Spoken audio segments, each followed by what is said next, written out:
পবিত্র কাবার আদলে তৈরি হয়েছে স্টেজ, আর সেই স্টেজে নাচ গান করছেন জনপ্রিয় শিল্পী জেনিফার লোপেজ ও সেলিন ডিয়ন। এমন কিছু ছবি ও ভিডিও ছড়িয়ে পড়েছে সামাজিক যোগাযোগ মাধ্যমে। সম্প্রতি সৌদি আরবের রাজধানী রিয়াদে একটি ফ্যাশন শোতে দেখা গেছে এমন দৃশ্য, আর এরপর থেকেই বিশ্বজুড়ে শুরু হয়েছে সমালোচনার ঝড়। একদিন রাসূলুল্লাহ সাল্লাল্লাহু আলাইহি ওয়াসাল্লাম ঘুম থেকে খুব ভয় পেয়ে উঠলেন, উঠে বললেন, আরবদের জন্য ধ্বংস, আরবদের জন্য ধ্বংস, আরবদের জন্য ধ্বংস। তখন সাহাবায়ে কেরাম বলল, ইয়া রাসূলুল্লাহ, আমাদের মাঝে ভালো মানুষ থাকা সত্ত্বেও কি আমরা ধ্বংস হব? রাসূলুল্লাহ সাল্লাল্লাহু আলাইহি ওয়াসাল্লাম বললেন যে হ্যাঁ, যখন তোমাদের এই সমাজে অশ্লীলতার সয়লাব হয়ে যাবে, তখন তোমাদের ভিতরে ভালো মানুষ থাকা সত্ত্বেও তোমরা ধ্বংস হয়ে যাবে। আজকে দেখেন, ইতিহাসে যা কখনো হয় নাই, পুরা পৃথিবীর ইতিহাসে সৌদি আরবে বা জাজিরাতুল আরবে কখনো সিনেমা হয় নাই, সেখানে কখনো নর্তকী দিয়ে নাচানো হয় নাই, সেখানে হলিউড বলিউডের কোনো মানুষজন যায় নাই। আজকে মোহাম্মদ বিন সালমান, যার নাম নিলেও আমার ঘৃণা লাগে, এই ব্যক্তি এই অশ্লীলতার শহর হিসাবে সৌদিকে সারা পৃথিবীতে প্রতিষ্ঠা করতে চায়। পশ্চিমা সংস্কৃতি, পশ্চিমা দর্শন, পশ্চিমা কালচার, পশ্চিমা সবকিছুকে গ্রহণ করে তারা পুরো জাজিরাতুল আরবটাকে পশ্চিমা বিশ্ব বানাতে চায়। এতে সেই জন্য মানে কন্ট্রাক্ট নিয়েছে। তো রাসূলুল্লাহ সাল্লাল্লাহু আলাইহি ওয়াসাল্লাম বলেছেন, এই জাজিরাতুল আরবের জন্য ধ্বংস। একজন বলল, ইয়া রাসূলুল্লাহ, আমাদের তখন কি হবে? তখন রাসূলুল্লাহ সাল্লাল্লাহু আলাইহি ওয়াসাল্লাম বললেন, এখানে তো শয়তানের শিং বের হবে।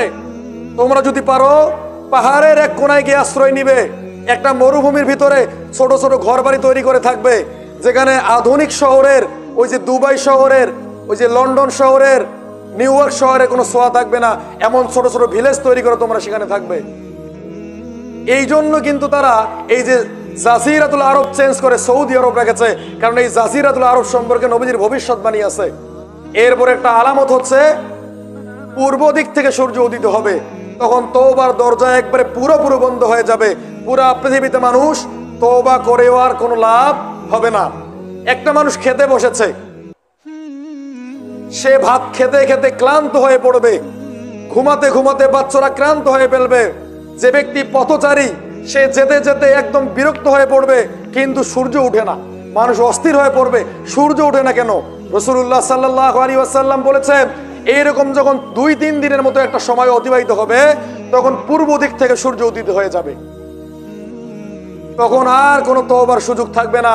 মানুষ যদি তওবাও করে, এই তওবা কিন্তু আর তখন কাজে লাগবে না। আল্লাহ রাব্বুল আলামিন হাদিসের ভিতরে বলছেন যে এই সময় কোন মুমিন বান্দা যদি প্রত্যেক প্রকাশ্যেও বলে বেড়ায় লা ইলাহা ইল্লাল্লাহ, লা ইলাহা ইল্লাল্লাহ, এই তওবা আর তার কোনো কাজে আসবে না। আল্লাহ রাসূলুল্লাহ সাল্লাল্লাহু আলাইহি ওয়াসাল্লাম বলছেন, লা তাকুমুস সাআতু হাত্তা তাতলুয়াশ শামসু মিন মাগরিবিহা, ততদিন পর্যন্ত কিয়ামত হবে না যতদিন পূর্ব থেকে সূর্য উদিত হবে না। ফাইদা তলাত ওরাহান নাস, তখন সমস্ত মানুষ একত্রিত হয়ে যাবে, আর এত দল থাকবে না, এত পৃথিবীতে মানুষ ভাগাভাগি থাকবে না। সবারই একটা কথা, ইয়াগনি আমানু আজমাউনা ফাযালিকা হিন, আমরা সবাই এখন একটা প্ল্যাটফর্মে গিয়ে উপস্থিত হয়েছি, আমরা ঈমান আনয়ন করলাম। রাসূলুল্লাহ সাল্লাল্লাহু আলাইহি ওয়াসাল্লাম বলছে, লা ইয়ানফাউ নাফসান ঈমানুহা, তখন তাদের এই ঈমান তাদের কোনো কাজে আসবে না। আম তাকুন আমানাত মিন ক্বাব, যেহেতু তারা পূর্বে থেকে ঈমান আনয়ন করে নাই, আও কাসাবাত ফি ঈমানিহা খায়র, এবং যারা পূর্ব থেকে নেক আমল করে নাই, তখন সূর্য পূর্ব দিক থেকে উদিত হওয়ার পর তাদের এই ঈমান আর কোনো কাজে আসবে না।